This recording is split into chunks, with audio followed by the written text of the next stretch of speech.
Amin'ny kavalina tranoray tompoko lasy tompoko vavy no itsidina ny tokantranonao amin'izao alahady alina izao ato anatin'ny fandarana maherintsika izay efa madivadiva ifarana ity taona 2024 ity atolotra antsika ary ny arahaba ary asaina mpanajanytsika rehetra mpity fanatanjahantena anaraka ny fandaharana hatramin'ny farany araka ny ambarako teo dia efa madiva ifarana ny taona eo ihany koa isaika efa miato avokoa ny fananana rehetra isaky ireo taranja na zany naty zany dia mbola misy ny taranja vitsivitsy azo resahana sainky dia mibahana any amin'ny jery todika avokoa ny akamaroany ny mpitantana fanatanjahantena sy ny mpanao fanatanjahantena rehetra amin'izao volana desambra izao na izany naty zany nefa dia iresaka fanadidina vitsivitsitsika eo ny tontolon'ny baolina kitra ny taranja baolina lavalava ny taranja basketball ary ny baolina kitra mazava loatra izany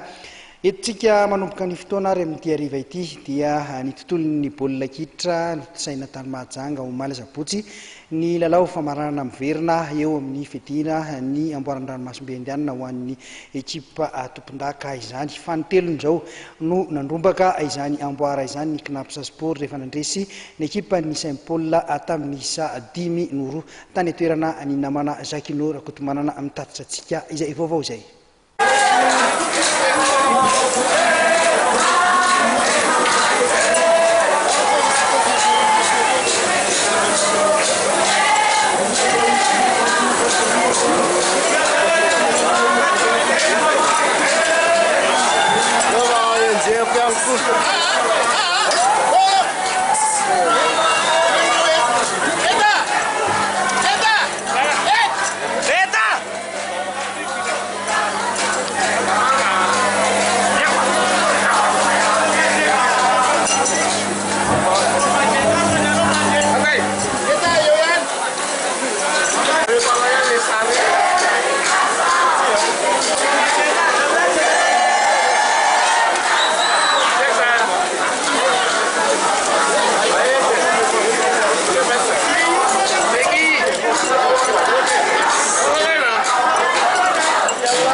Totosan'ny ekipan'ny Knapsa Sport itasy ny fanamby anao potelo amin'ny fifananana baolina kitra eto Madagasikara tamin'ity tompolalaovana 2024 ity.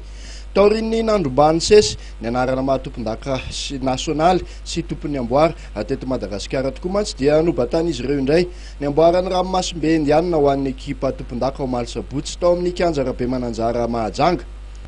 Nomotsahan'izy ireo tamin'isa 10 ny ekipan'ny Saint Pauloise FC avy any La Réunion nandritra ny famaranana miveriny ity fifananana U2 FOI 2024 ity. Vao nanomboka ny lalao dia nampiseho fahavononana ka nanindry avy hatrany ny tompondaka malagasy minitra 12 nanao fahadisoana tamin'ny Jimmy Simori ny vodilarana Réunionnais ka nahazo penalty ny Knapsa Sport toy ny mazatra dia ifeno no nandaka sy napiditra izany.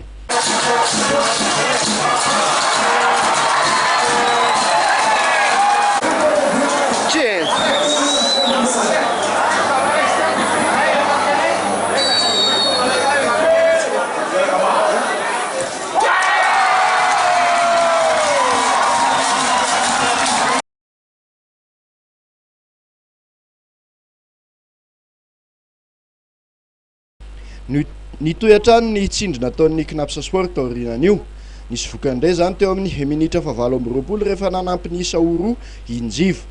Nanomboka teo dia avarina nampivezivezy baolina fotsiny mpilalao ny RB Stipe. Neritreritra mantsy izy ireo fa volaka tanteraka ny Saint Pauloise FC. namany lalao voromaty ihany anefa izy ireo tamin'izany satria nanome herin'ny vahiny ny tsy fanafiana ny sesisesi nataony. Nisy ary nitandrevaka sy tsy fankazahoana teo amin'ny vodilaharana sy nirakiraky ny Knapsa Sport teo amin'ny minitra 7:40. Noararotiny Antoine Rasolofy izany lohalaharan'ny Saint-Pauloise FC ka nampidira ny baolina voalohany ho an'ny ekipany.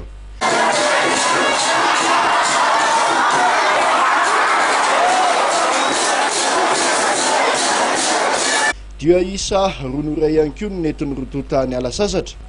Vao nanomboka ny fizara-potoana faharoa dia nanala ny lantony ny mpanazatra ny Knapsa Sport ka napiditra ny lalaina. Namevahana ny irakiraka Renoneza amin'ny fanoloana izany ka nafahan'izy ireo nanome tolotra tsara petraka ho an'ny Antoine Rasolofy ka nanasahalan'ny isa teo amin'ny minitra 1:20. Somary nahitana firokoropahana kely teo anivon'ny Knapsa Sport aorian'izay. Niteraka fimenmenonana mihitsy aza ny fanalahan'ny mpanazatra ny Jimmy Simori teo amin'ny minitra 7:20. Mbola nampiseho ny mahampilalao goavana azy indray anefa injiva teo amin'ny minitra 9:20 rehefa napiditra ny baolina fahatelo nampisy ny elanelany. Nanomboka teo dia kivy tanteraka ny Réunionnais, tetsakilan'izay dia hita nitaky ihany koa ny fahavizanana ho anga zareo. Napiditra ny baolina roa ny sesy ho an'ny tompon-daka malagasy ary taorian'izay lalaina sy injiva teo amin'ny minitra 1:70 sy 5:20. Maroana moa fa nisaraka ady sala rainoray ny rotota nandritra ny lalao mandosiny ity handehan'ny fahadimy ny UDG Foy 2024 ity tany La Réunion ny volana oktobra lasa teo. Norombahan'ny ekipan'ny Knapsa Sport fanotelony sesy araka izany ity amboaran'ny UDG Foy ity. Tranga izay mampiseho ny mbola mahasangana antsika malagasy eo amin'ny taranja baolina kitra aty amin'ny faritry ny Ranomasimbe Indianina. Fa ankoatr'izay dia fantatra fa ny ekipan'ny Gor Mahia avy any Kenya indray ny fandona amin'ny Knapsa Sport eo amin'ny dingana savaranon'andro ny fifantsana ho an'ny ekipa tompon-daka aty Afrika. Tsy ahivina fa io ekipa Keniana io ihany nanakana ny dian'ny tompon-daka malagasy tamin'ny tompolalaovana lasa.